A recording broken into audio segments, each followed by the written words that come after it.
En France, le schéma électrique est le suivant.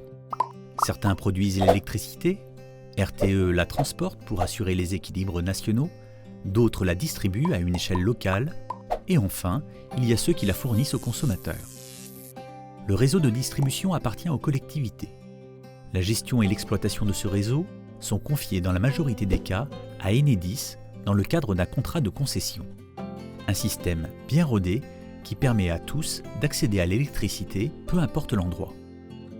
Prenons l'exemple de Loïc. Il habite un immeuble en ville. Le réseau passe au pied de l'immeuble et alimente tous les occupants. Anne, elle, exploite une ferme dans un lieu dit. Elle est raccordée à une extrémité du réseau public en zone peu dense. Et pourtant, la part de la facture liée à la distribution est exactement la même pour chacun d'entre eux.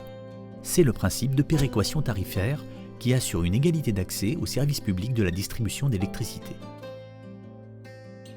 Voyons de plus près comment se compose une facture d'électricité. Les kilowattheures consommés rémunèrent fournisseurs et producteurs.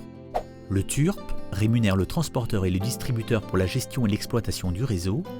Dans le dernier tiers, on retrouve plusieurs taxes. La TVA, la CSPE qui permet principalement la péréquation dans les zones insulaires et le soutien au développement des énergies renouvelables, et les taxes locales qui reviennent aux collectivités locales, départements, communes et AODE. Mais Anne, qui souhaite faire sa part pour la transition énergétique, vient d'installer sur son exploitation des panneaux solaires.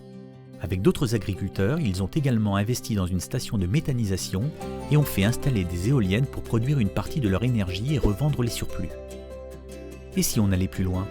Et si demain, tous les propriétaires de l'immeuble de Loïc décidaient de faire de même? Si on devenait tous producteurs, que se passerait-il pour notre système si bien réglé? Eh bien, l'équilibre du schéma historique de l'électricité risque d'être bousculé. Pour gérer cette nouvelle production diffuse et assurer l'équilibre du réseau, les métiers de l'énergie vont devoir fortement évoluer. Il faudra faire de plus en plus appel aux smart grids, les réseaux intelligents. Si chacun consomme une part de sa propre électricité, que devient la péréquation tarifaire? Faudra-t-il toujours payer l'utilisation du réseau de manière identique ou en fonction de sa façon de l'utiliser? Cela amène des questions essentielles sur le financement du réseau. Quels seront les nouveaux modèles économiques? Comment assurer un financement durable du réseau de distribution publique, infrastructure essentielle pour assurer la complémentarité de toutes ces énergies? Enfin, quel avenir pour le financement des énergies renouvelables? Par un mécanisme de soutien nationalisé?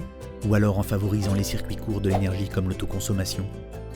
La décentralisation du modèle énergétique est une question dont il faut se saisir dès maintenant afin d'anticiper ces nombreux changements et permettre aux territoires de réussir leur transition énergétique.